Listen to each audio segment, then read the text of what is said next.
Welcome to JTV.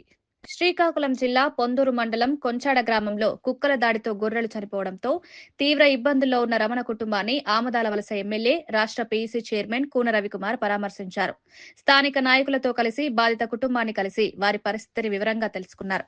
ఈ ఘటన రైతు, పశుగ్రాస కుటుంబాలకు పెద్ద దెబ్బగా మారిందని, ప్రభుత్వం తరపున కావాల్సిన సహాయం అందేలా చర్యలు తీసుకుంటారని ఎమ్మెల్యే హామీ ఇచ్చారు. అదనంగా వ్యక్తిగతంగా కూడా అన్ని విధాలా అంటగా ఉంటానని రవికుమార్ కుటుంబాన్ని ధైర్యం చెప్పారు.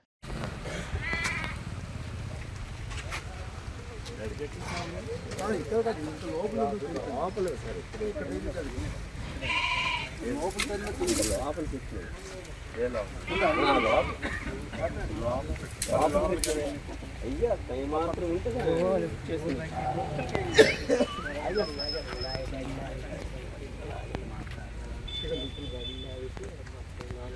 ఇవన్నీ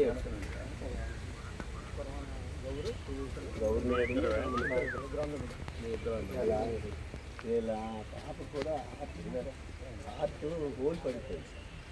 ఆ హోల్ పడి ఈ మధ్యన ఆపరేషన్ అయింది. హార్ట్ ప్రాబ్లం బాబు ఉంటే 1 వీక్ బ్యాక్ ఏమో ట్రైన్ యాక్సిడెంట్ చెందింది.